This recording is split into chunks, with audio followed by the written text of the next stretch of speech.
Okay, so everyone should be able to see my screen. If the slides aren't advancing or anything, give me a shout, but otherwise we'll get started. It's great to see everyone here tonight, and my name is Caroline. I'm going to be talking about Texas Medical School applications and the TMD SAS application service. So just some important reminders, the seminar is recorded, just mine, other ones later in the night might not be, but for mine, don't worry about taking notes, don't worry about missing any information, you'll be able to go back and watch it later.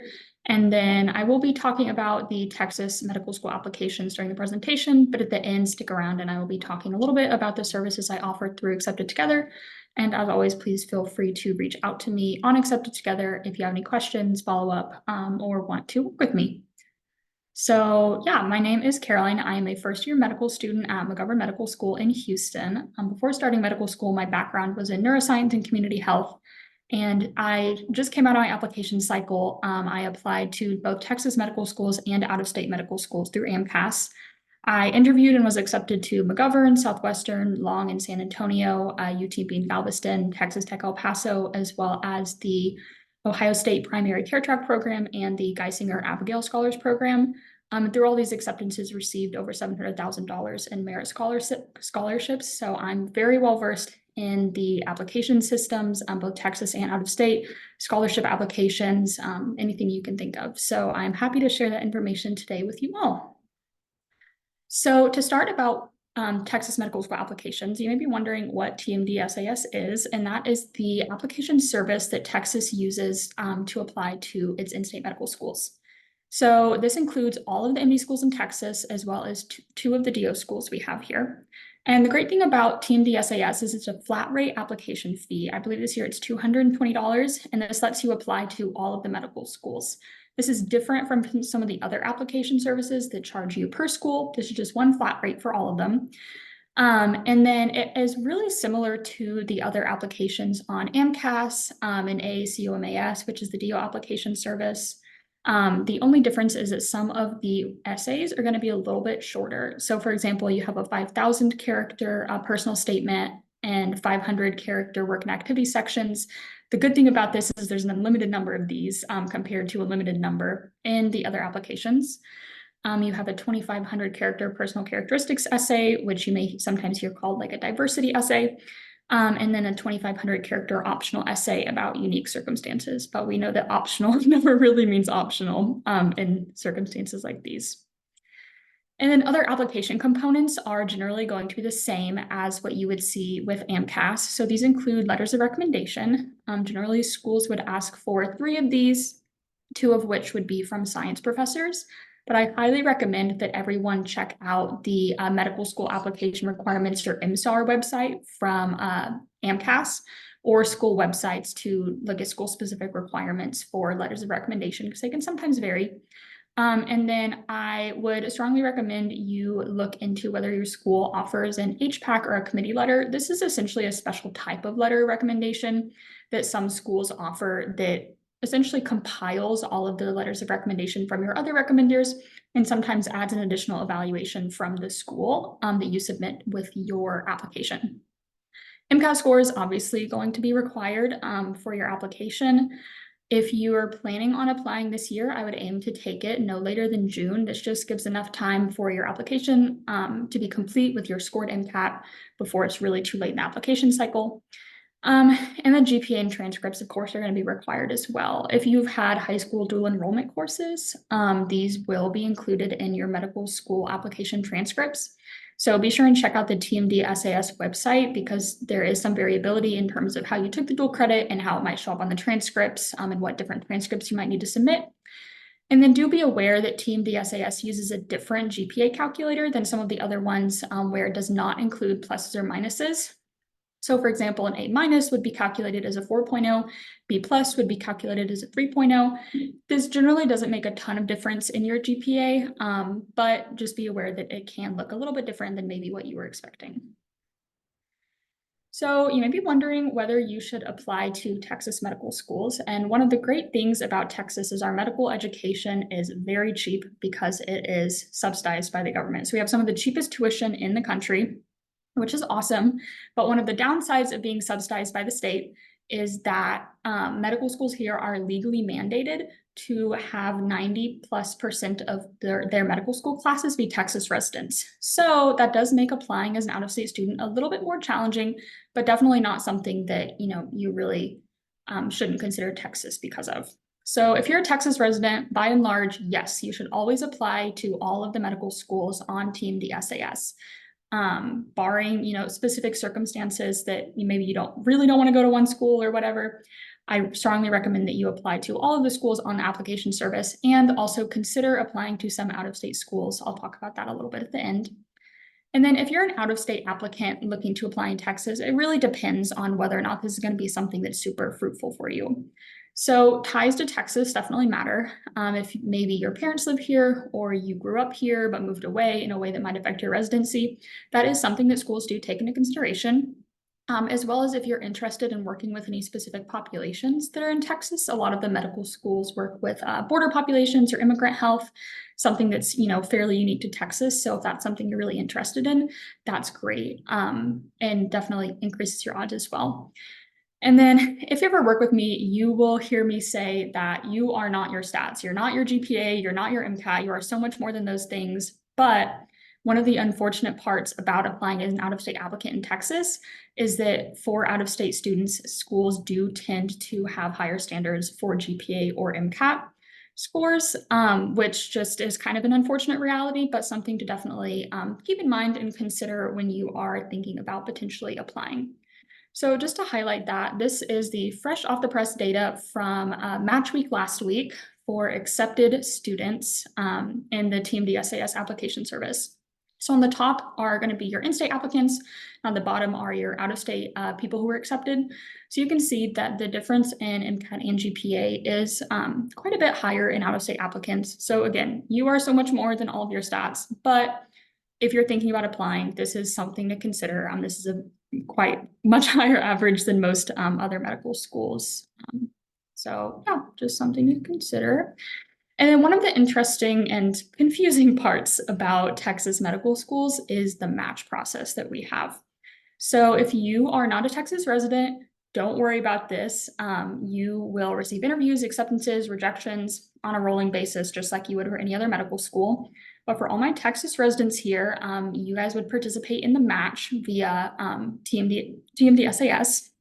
So how this works is when you interview with the school, you may or may not receive prior to match day something called a pre-match. This is just like any other acceptance where a school sends you an email, says, we really like you, we want you to come to our school, here's your acceptance. This is what's called a pre-match.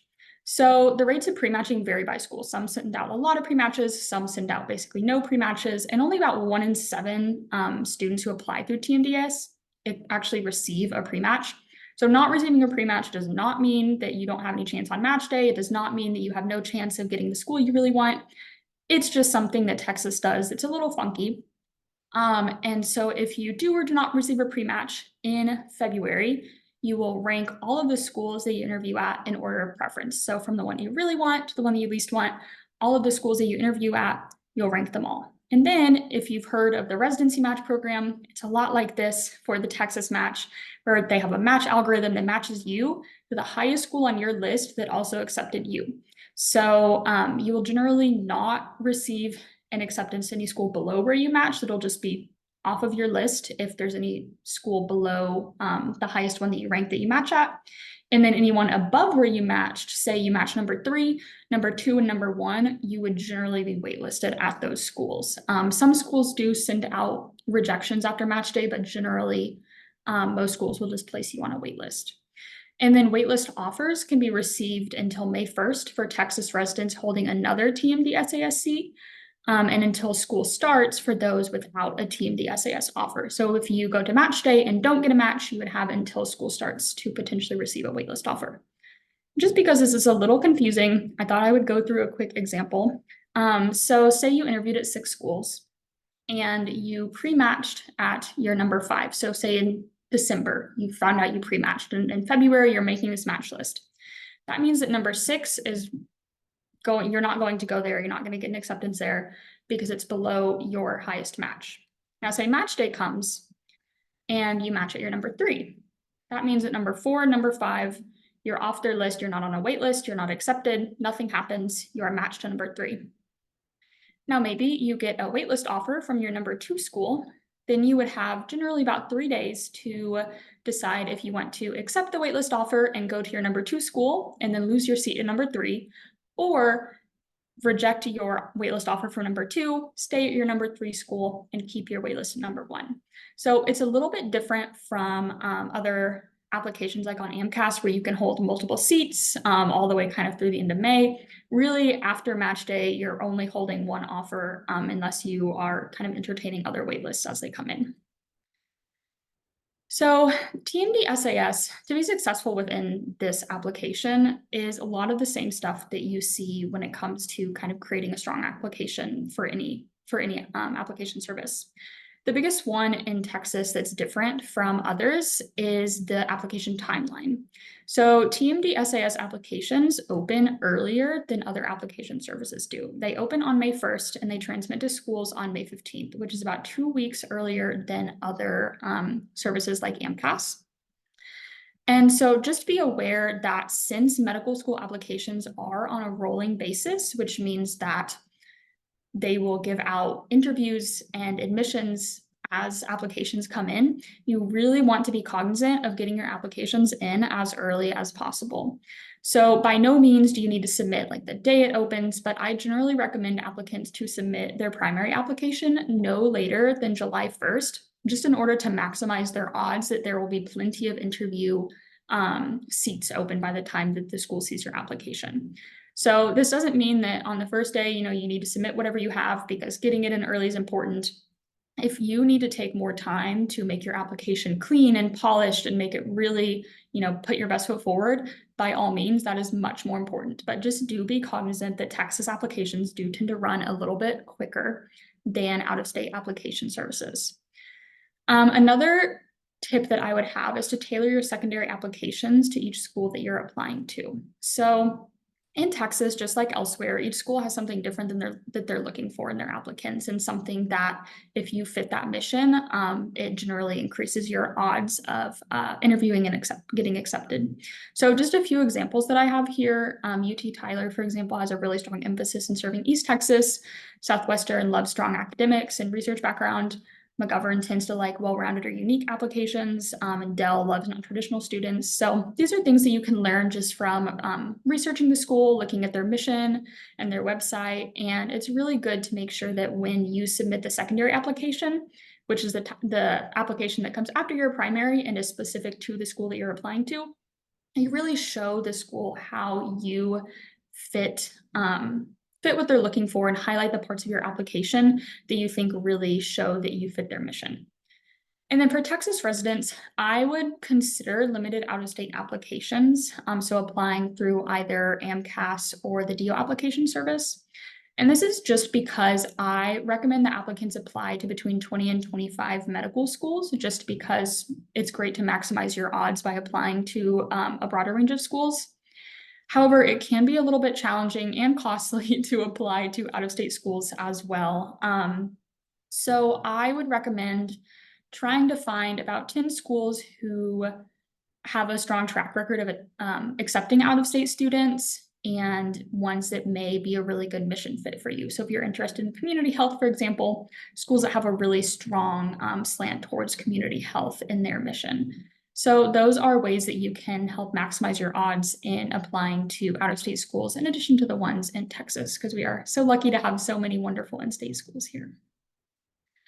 And then just to kind of wrap up on what makes a strong application more broadly, I think the biggest advice that I always give to applicants is to have a cohesive narrative. So it's really important to have a theme that's woven through your application, because what you want is you want an admissions committee member to finish reading your application and have something in it that stuck out to them that will make them remember you. So whether you are the community health applicant, or you're the biochemistry research applicant, or you're the chess grandmaster applicant, whatever it is, it doesn't even have to be related to medicine, but anything that you can show is your thing and something that you're really committed to, and that you've dedicated yourself to this specific niche that you found for yourself, is really great in both making you memorable and also showing them who you are as a person, because ultimately they're trying to find medical students who are people and not medical students who are robots.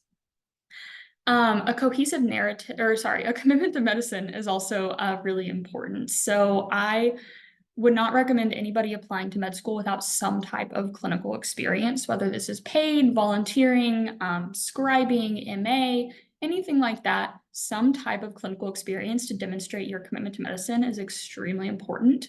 And if you have a passion for working with certain populations, that is just a bonus. So if you have shown through your activities that you love working with Spanish-speaking patients or immigrants, whatever it is, that is something really great to highlight, because many medical schools love having students who are interested in serving those diverse patient populations.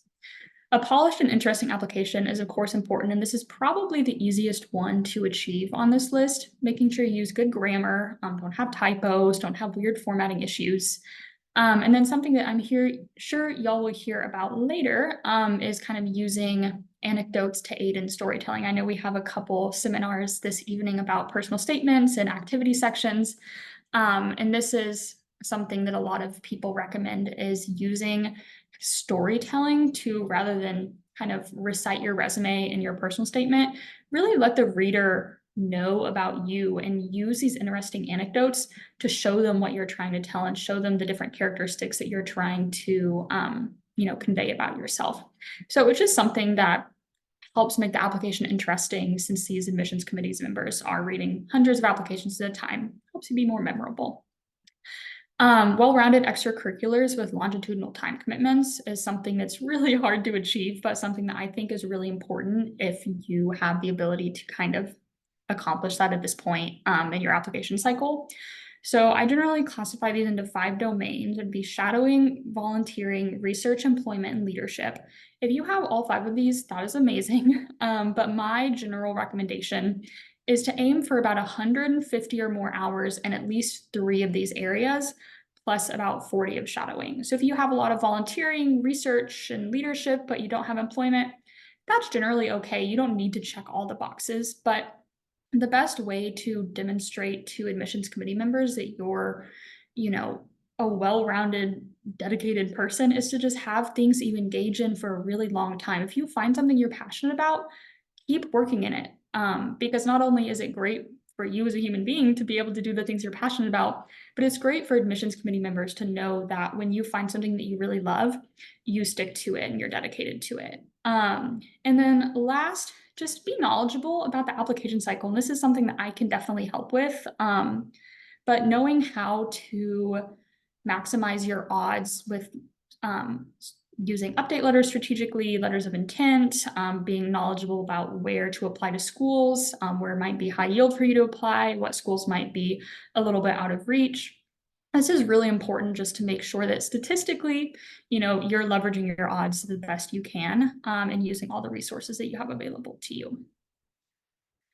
So that is it for my presentation on Texas medical schools. And I just wanted to plug my Accepted Together page here. You can also scan the little QR code in the bottom. I love helping medical students. I've been helping students for about 1.5 years now, and I really can help with pretty much any part of the application cycle. I love application essay editing, so personal statements, secondary applications. Interview prep is something that's always really fun. I have quite a bit of knowledge on school lists and love helping students with their school list formulation, which I'll talk about in a second. Scholarship applications, of course, is something that I'm particularly well versed in. So whatever aid I can be to y'all, I would love to help you out. I do have free consultations available on my website. I am here to answer questions, follow-up questions via message. So if you have any questions, feel free to reach out to me. And then I did want to plug my school list matrix that I have available under my packages. So this is something that I made when I was an applicant, and I found it so helpful. I've been sharing it with everybody since then. But essentially, if you go onto my Accepted Together website, you can see a blank copy of this that's available under one of the packages. And this school list matrix just helps you figure out, quantitatively what schools may be a really good fit for you, what schools may not be a great fit for you, and just helping you prioritize what schools may be higher yield to apply to, which schools may be lower yield to apply to. And it really helped me stay organized when I was applying. So I would really recommend this to anybody who is feeling overwhelmed or just not sure kind of where to go when it comes to making a school list. So yeah, that is my presentation. And I think we have about 15 or 20 minutes for questions.